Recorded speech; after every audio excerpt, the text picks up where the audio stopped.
This video is brought to you by Blessed Be God Boutique, maker of Catholic fashionable apparel, handmade accessories, and more. The signs of apostasy are everywhere. They are right in our faces, whether it's in parishes being liquidated, cardinals acting like buffoons and trying to act cool and hip in a worldly way, or bishops telling non-Catholics that Jesus is just the privileged path to God and that the old covenant is somehow still in effect, when the church taught quite clearly until recently that it is in fact not in effect anymore, or that salvation, they say, can be found outside of even basic Christianity. The signs of apostasy are everywhere, and the laity are seeing it, even if many don't quite understand the implications of what they're seeing, and it leads many to take extreme positions. Whether that's embracing sedevacantism, or leaving Catholicism for Eastern Orthodoxy, or leaving the Catholic faith for American Protestantism, or just staying home on Sunday and praying their rosary because they don't believe the masses offered anywhere near them, including at traditional parishes, are valid. It leads people astray. These actions they take lead people astray. There is a sense that there's an apostasy unfolding, and while I'm not prepared to say it's the great apostasy from Scripture, if it is, it's unfolding in a way that we are so numb to that it is not the overt apostasy that people tend to think of when they think of the great apostasy. That we have become so numb to this that we just see declining numbers of mass attendance. And every fall during November, when we pray for the holy souls in purgatory, we see those long lists on the wall of the people from the parish who went to their judgment that year that we should pray for. And then we see the list of people who are in RCIA, and it's much shorter. And we see the list of baptisms, and it's much shorter. And we see the parish shrinking and shrinking and shrinking. And we become so numb to it that it's just a fact of life now. We take it as just a given. And now we have some basic data to show what the effect of all of the apostasy and the bad leadership in the church has led. So we see here, Father V shared this on X just a few days ago. A new Rasmussen poll finds that Pope Francis enjoys a favorable rating from only 41% of American adults, figure down dramatically from the 61% favorable rating he held in 2013. Now, if it's just American adults, who cares? I'm not that concerned about the opinions of non-Catholics when it comes to the leadership of the church. The article itself comes from Breitbart with this headline: Pope Francis's favorability rating continues downward spiral. Now, Breitbart is, of course, ideological. They're going to put a partisan bent on this. But Rasmussen was one of the more accurate pollsters in the last political contest, and they poll a lot more things than just political things overtly. What you see here is symbolic of the general problem in the church, and that is we no longer trust the church leadership. Even a lot of people who will say, oh, I love Pope Francis, when you actually talk to them, they don't trust their bishops. They don't trust most of the church leadership anymore because they won't lead. Or maybe their bishop echoes Pope Francis's heresies when it's politically expedient to do so, like happened in my diocese recently. People will just embrace error when they know deep down inside that their Catholic sense tells them that this is wrong and what is happening in the church is wrong. And frankly, they get numb and then they leave. That's what happens. The article here is scattered all throughout with a bunch of ads because it's Breitbart. So we'll just go here for the summary. Quote, Rasmussen's national telephone and online survey conducted in early December finds that only 41% of American adults have a favorable impression of Pope Francis, down from 61% in 2013, the year he was elected. Moreover, 31% now view Francis unfavorably, nearly triple his unfavorability rating in 2013, which was 12%. 28% of U.S. adults say they are not sure. Predictably, more Democrats, 53%, have a favorable opinion of Pope Francis than Republicans, 36%, or independents, 34%. Similarly, 35% of Democrats believe Pope Francis has been better than most recent popes, while just 13% of Republicans and 16% of the unaffiliated share that opinion. The Rasmussen report corroborates other recent polls showing that the pontiff has been steadily falling in favor with the public. End quote. Now, the article then goes on to talk to a non-Catholic sociologist who explains Francis's growing lack of favor with the public as part of politics and the polarization in America and the rest. as well as Francis's embrace of unchristian moral principles, which are obvious. Amoris Laetitia and Fiducia Supplicans would like a word if you don't believe that. But there is something deeper going on too. Catholics can see and sense that Francis isn't Catholic, or that he's at least towing the line of apostasy, which is why it's so frustrating that the handful of outspoken better bishops who write their letters telling everyone about how bad Francis is without explicitly naming him actually haven't done anything about this situation. I'll give you another example of this. So we go to an actual Catholic source for this story. You may have seen this one floating around online. This goes from The Remnant with the headline, Francis tells Methodists that he professes their faith. So is Francis a Methodist now?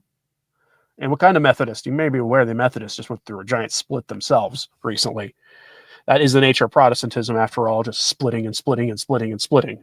That's why I could never understand being a Protestant. Once you see that happening, it's pretty clear that that's not the real faith.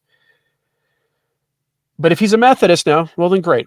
Maybe he should just go become an elder of their church community or whatever.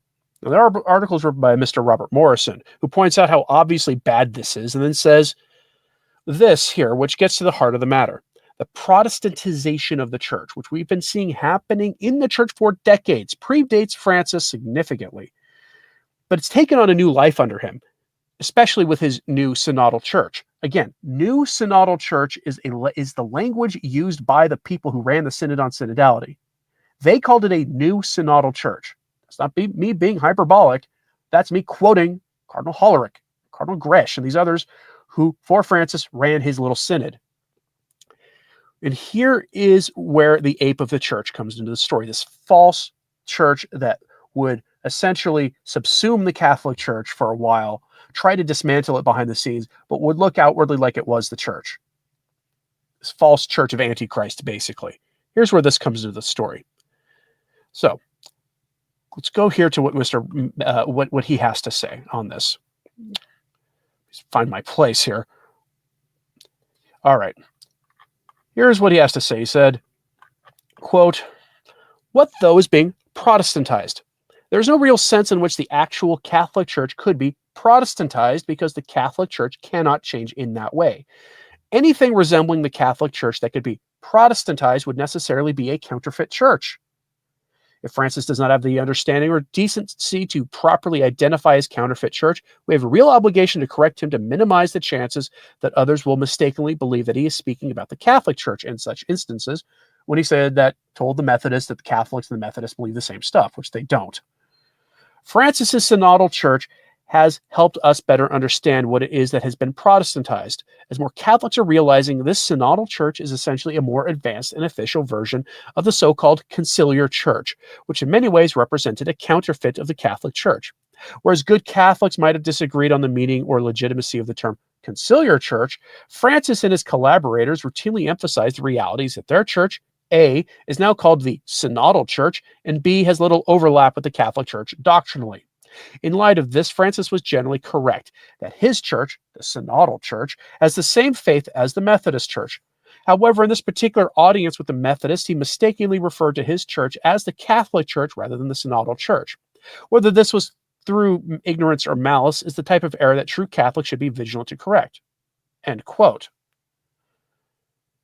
And he goes on, and I encourage you to read that article if you want. You can see how this leads to apostasy. People listening to that going, former Protestants, if you see the testimony former Protestants give, who they become Catholic, they see this stuff, they are more outspoken and oftentimes more hardline than a lot of traditionalists are, because they see this stuff, because they know it well, because that was where they were before they became Catholic. They didn't become Catholic to go back to being Methodists or whatever it was. And in light of all this, is it that surprising that we get stories like this one? We go to the Pillar for this unfortunate headline. Record number of Belgians request Catholic disaffiliation. 14,000 Catholics in Belgium last year asked to be removed from the baptismal records. What does that mean? In simplest terms possible, they have renounced their baptism. Why? Because of secularism, the church's inability in our time to stand against secularism, or maybe its unwillingness to. Back to Vatican II. Said this yesterday, probably the day before. Pope John the 23rd stood up to the world and said, let's open the windows of the church to the world to let some fresh air in, and invoked a term called the permanent aggiornamento, which is a fancy way of saying a permanent season of change in the church, a permanent revolution, change without end. Enthroned later by his successor, Paul VI, when he created the Synod of Bishops, and then they started having these synods like what we had recently, the Synod against the family, and the Synod against the youth, and the Synod on the Amazon, and now the Synod on synodality. We've had synods like that every 2 to 3 years, barring some giant international event that made it not possible to have a synod. We've had them regularly with the entire purpose of continuing to change the church. Is it that surprising that in an age of chaos like this in the church, which is supposed to be a rock of stability in our lives, that they would leave? 14,000 Catholics renounced their baptism in Belgium because the church is not only unable and unwilling to stand up to secularism, it is embracing it. It embraces the secularism. The leadership now, the hierarchy says, hey, we know Ted McCarrick was a bad guy, and just ignore all these bishops like him or these priests like him who all of a sudden get really close to get caught red-handed and suddenly get jobs in the Roman Curia to protect them. Or sweeping away under the rug this stuff, sending a priest from one diocese to the other. That is what happens. Scandalous behavior on top of secularism and on the unwillingness or the inability of the church in the post-conciliar era to stand up to secularism, the upending of civilization itself, people leave. It's embodied more than anything else in absurd things like that steakhouse that I've talked to you about previously, where the Marriott turned a parish, very traditional looking parish, into a high-end steakhouse. Or, like I mentioned previously, where you get this.